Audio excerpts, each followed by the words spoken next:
Hey viewers, Vinny this side. आज मैं आपके लिए लेके आई हूँ 2022 की one of the most anticipated animated movie Lightyear. Lightyear वही मूवी है जिसके मेन कैरेक्टर के बेस पर टॉय स्टोरी का टॉय कैरेक्टर बज लाइटईयर बना है। बट इसको एंजॉय करने के लिए आपको बाकी मूवीज देखने की कोई ज़रूरत नहीं है। तो चलिए चलते हैं लाइटईयर के सफ़र पर मेरे साथ। हमारी मूवी लाइटईयर शुरू होती है एक टर्निप निकनेम वाले स्पेसशिप से। ये टिकानी प्राइम नामक एक ग्रह पर लाइफ खोजने जा रहे हैं। हमारा प्रोटैगनिस्ट बज लाइटईयर, जो कि एक स्पेस रेंजर है, सबसे पहले हाइबरनेशन से जागता है। बज, उसकी दोस्त अलीशा एंड एक रुकी, बज को रुकीज के साथ काम करना बिल्कुल भी पसंद नहीं है, के साथ टिकानी प्राइम पर सर्वे के लिए निकलते हैं। तभी अचानक से उन पर सेंटिएंट वाइन्स हमला कर देती हैं। अलीशा एंड बज तो अपनी जान बचाकर स्पेसशिप में भाग जाते हैं, पर नया रुकी वाइन्स की पकड़ में आ जाता है। तो हमारा हीरो बज उसको बचाने जाता है। उसको बचाकर तीनों सेफली स्पेसशिप में पहुंच जाते हैं। पर अचानक उनका स्पेसशिप, जो कि बज उड़ा रहा होता है, एक चट्टान से टकराकर क्रैश हो जाता है। उस क्रैश से स्पेसशिप को भारी नुकसान पहुंचता है, जिसकी वजह से उनका हाइपर स्पीड क्रिस्टल नष्ट हो जाता है। बज और उसकी पूरी टीम बिना उस क्रिस्टल के कभी वापस अपने प्लैनेट नहीं जा सकती। बज मायूस हो जाता है और अपने आप को दोष देता है कि उसकी वजह से सब टिकानी प्राइम प्लैनेट पर अटक गए हैं। वो स्पेस रेंजर से रिज़ाइन कर देना चाहता है, लेकिन अलीशा बज को समझाती है और उसे फिर से प्रयास करने के लिए मोटिवेट करती है। अगले सीन में हम देखते हैं कि उन लोगों का टिकानी प्राइम पर 1 साल बीत गया है और उन लोगों ने टर्निप के अराउंड अपनी एक कॉलोनी बसा ली है। 1 साल की रिसर्च के बाद वो एक हाइपर स्पीड फ्यूल क्रिस्टल बनाते हैं, जिसको बज को टेस्ट करना है कि वो सही है या नहीं। हाइपर स्पीड फ्यूल क्रिस्टल, ये वो क्रिस्टल है जो 1 साल पहले नष्ट हो गया था। बज टेस्ट पायलट बनकर फ्यूल क्रिस्टल टेस्ट करता है, पर क्रिस्टल बीच में फेल हो जाता है। बज जैसे तैसे 4 मिनट 28 सेकंड के अंदर वापस टिकानी प्राइम पर आता है। बज जब वापस टिकानी प्राइम पर आता है तो उसे अपने दोस्त को देखकर कुछ अलग सा लगता है। तभी उसे पता लगता है कि उसने जो 4 मिनट 28 सेकंड प्लैनेट में वापस आने में लगाए, यहाँ टिकानी प्राइम में 4 साल गुजर गए। जब वो अपनी दोस्त अलीशा से मिलता है तो उसे बताती है कि टाइम डायलेशन की वजह से हुआ है। जब बस स्पेस में हाई स्पीड में था तो उसका टाइम प्लैनेट के टाइम से स्लो चलने लगा, और जो उसने 4 मिनट स्पेस में बिताए वो यहाँ 4 साल हो गए। अलीशा बस को ये भी बताती है कि इन 4 सालों में उसकी एंगेजमेंट एक साइंटिस्ट कीको से हो चुकी है। वो उसे एक कैट रोबोट जिसका नाम सॉक्स है गिफ्ट करती है।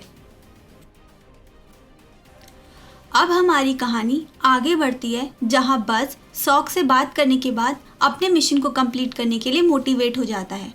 जब वो दोबारा मिशन के लिए रेडी होता है तो वो सॉक्स को बोलता है कि अगर सॉक्स को उसकी मदद करनी है तो हाइपर स्पीड फ्यूल क्रिस्टल के लिए सही फॉर्मूला बना के उसकी मदद करे। अलीशा उसको फिर से मिशन में जाने से रोकती है। बस बताता है कि जो हुआ उसकी गलती से हुआ और उसे ये ठीक करना ही होगा। अलीशा के समझाने पे भी वो नहीं समझता और मिशन को पूरा करने के लिए चला जाता है। लेकिन किस्मत उसका साथ कहाँ देती है और बस फिर फेल हो जाता है। जो वो फिर से निकलता है और हर बार फेल हो जाता है, और जितनी बार वो अनसक्सेसफुल होकर आता है उतनी बार प्लैनेट में 4 साल निकल जाते हैं। वो अपने सामने अलीशा की जिंदगी गुजरते हुए देखता है।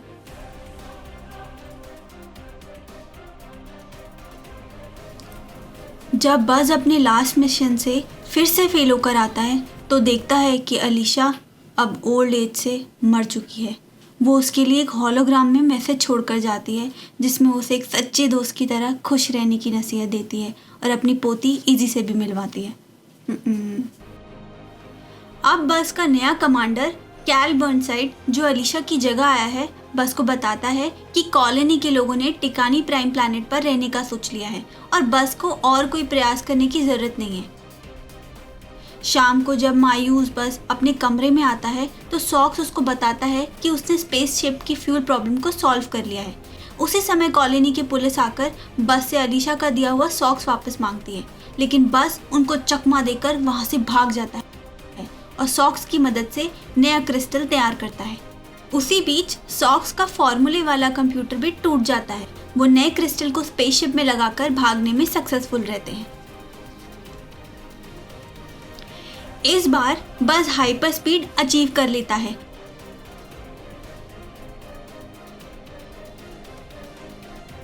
और जब वापस आता है तो उसे पता चलता है कि टिकानी प्राइम पर अब 22 साल 19 हफ्ते और 4 दिन बीत चुके हैं। अब टिकानी प्राइम पर सब बदल चुका है। वो जंगल में लैंड करता है एंड फ्यूल क्रिस्टल निकालता है। वहाँ सडनली उसको एक लड़की मिलती है जो उसे एक रोबोट से बचाती है। वो लड़की कोई और नहीं, अलीशा की पोती इजी है, जिसको हम पहले मिले थे। वो उसको बताती है कि रोबोट्स ने उनकी कॉलोनी घेर ली है और वो उनकी कॉलोनी में घुसने की कोशिश कर रहे हैं। इजी आगे बताती है कि ये रोबोट्स 1 हफ्ते पहले यहाँ आए थे। वो जर्ग जर्ग बोलते हैं, इसीलिए इन लोगों ने स्पेसशिप का नाम जर्ग रख दिया है। इजी कहानी सुनाने के बाद बस को अपने साथ ले जाती है, जहाँ वो बस को अपने दोस्त मू एंड डार्बी से मिलाती है। वहाँ वो जर्ग स्पेसशिप को, जिससे रोबोट को पावर मिल रही है, डिस्ट्रॉय करने के लिए प्लान बनाते हैं। वो इस प्लान को शुरू कर ही रहे होते हैं कि एक रोबोट बस पर अटैक कर देता है। किसी तरह बस बच जाता है, पर उसको ये पता लगता है कि इजी, डार्बी एंड मू को कोई भी ट्रेनिंग नहीं मिली है और वो नौसिखिए सोल्जर्स हैं। बस उनको समझाता है कि उन नौसिखिए सोल्जर्स के साथ वो काम नहीं कर सकता। बस अकेले जाने वाला होता है कि मुंह की गलती की वजह से वहाँ शोर हो जाता है और एलियन कीड़े उन पर अटैक कर देते हैं। वो किसी तरह बच जाते हैं एंड बस इजी, डार्बी एंड मू को अपने साथ ले जाने के लिए मजबूर हो जाता है। जब वो ऊपर स्पेस में जाता है तो जर्ग उन पर हमला करता है और उनकी स्पेसशिप क्रैश हो जाती है और वो एक अनजान जगह में आ जाती है। सॉक्स बस को बताता है कि स्पेसशिप दोबारा चल सकती है। बस easy and the company energy coil ढूंढते हैं जो स्पेसशिप को ठीक करने के लिए चाहिए। कॉइल ढूंढते समय मो गलती से सिक्योरिटी सिस्टम एक्टिवेट कर देता है। थोड़ी परेशानी के बाद उनको कॉइल मिल जाता है और बस को टीम वर्क की वैल्यू समझ में आती है।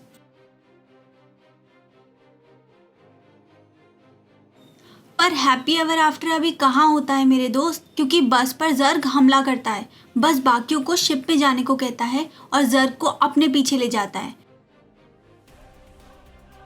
जर्ग बस को उसके नाम से पुकारता है। इससे पहले बस उससे कुछ पूछ पाए, इजी एंड द ग्रुप जर्ग को लेजर से दूर फेंक देते हैं।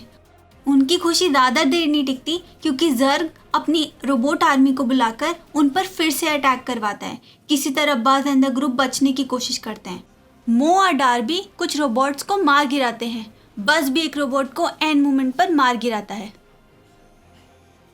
पर इजी गलती से फ्यूल क्रिस्टल को स्पेसशिप से इजेक्ट कर देती है। क्रिस्टल को जर्ग का एक रोबोट चुरा ले जाता है। बस बहुत ही हतोत्साहित हो जाता है और तभी जर्ग बस को अपने साथ ले जाता है। वहां जर्ग अपने आप को बस के सामने रिवील करता है। बस अपनी जैसी शक्ल को देखकर हैरान रह जाता है। जर्ग यहाँ बताता है कि वो बस का 50 साल बाद वाला वर्जन है। वहां वो उसे ओल्ड सॉक से भी मिलाता है। जर्ग रोबोट से क्रिस्टल लेता है और बताता है कि रोबोट बस नहीं बोल सकते, बस जर्ग जर्ग बोल पाते हैं। तब जर्ग बस को बताता है कि उसने भी बस की तरह हाइपर स्पीड अचीव कर ली थी, लेकिन कमांडर कैल ने उसको स्पेसशिप चुराने के केस में अरेस्ट के ऑर्डर दे दिए। ये देखकर वो वहाँ से भाग गया। वो जितना तेज गया उतना ही फ्यूचर में आगे चला गया। फ्यूचर में जर्ग ने देखा कि टेक्नोलॉजी बहुत आगे आ गई है और फिर उसने ऐसी टेक्नोलॉजी हासिल कर ली जिससे वो टाइम में बैकवर्ड्स ट्रैवल करके स्पेसशिप क्रैश को रोक सकता है। लेकिन जर्ग का फ्यूल क्रिस्टल ख़त्म हो गया है और उसके पास फॉर्मूला भी नहीं है, इसलिए जर्ग को बस वो क्रिस्टल चाहिए जो बस के पास है। बस क्रिस्टल देने के लिए तैयार हो ही रहा होता है कि उसे ये रियलाइज़ होता है कि अगर स्पेसशिप क्रैश होने से वो रोक देता है तो अलीशा को कभी कीको नहीं मिलेगी और उसकी फैमिली कभी पूरी नहीं होगी, जिसकी वजह से इजी का एग्जिस्टेंस नहीं होगा। बस क्रिस्टल देने से मना कर देता है और वहाँ से जाने लगता है। तभी जर्ग अपना असली रंग दिखाता है और बस को बंदी बना लेता है। वहीं पर इजी एंड द ग्रुप बस को बचाने के लिए तैयार होते हैं और रोबोट के टेलीपोर्टेशन डिवाइस की मदद से जर्ग की स्पेसशिप में पहुंच जाते हैं। जर्ग अपना प्लान एग्जीक्यूट कर ही रहा होता है कि जर्ग का ओल्ड सॉक्स उसको बेहोश कर देता है। बस ओल्ड सॉक्स की हेल्प से सेल्फ डिस्ट्रक्शन सीक्वेंस इनिशिएट कर ही रहा होता है कि जर्ग ओल्ड सॉक्स को पैरों से दबाकर मार देता है। एक दूसरे को मारने और जर्ग से बचने के बाद बस इजी एंड कंपनी की हेल्प से जर्ग का स्पेसशिप तबाह कर देता है। बस प्लैनेट पर वापस आ रहा होता है कि वहां जर्ग उस पर फिर से अटैक करता है। जर्ग बस की शिप से क्रिस्टल निकाल लेता है, पर बस क्रिस्टल को शूट कर देता है जिससे एक धमाका होता है। फिर बस अपनी टीम को क्रैश होने से बचाता है। वहीं कमांडर कैल बस को स्पेसशिप चुराने और कमांड को फॉलो ना करने के जुर्म में जेल में डालने की बात करते हैं, पर हाल ही में हुए इवेंट्स को देखकर कमांडर कैल दोबारा से बस को स्पेस रेंजर बना देते हैं और बस को स्पेस रेंजर टीम सिलेक्ट करने को बोलते हैं। बस इजीमू, डार्बी एंड सॉक्स को अपनी न्यू टीम के तौर पर चुनता है और वो न्यू एडवेंचर्स के लिए एक बार फिर से चल पड़ते हैं। पर मूवी अभी बाकी है मेरे दोस्त। एंड क्रेडिट में दिखाते हैं कि जर्ग अभी भी जिंदा है। Please like, share and subscribe. अगर आपको कोई और मूवी का रिकैप देखना है तो add names in the comments. Bye.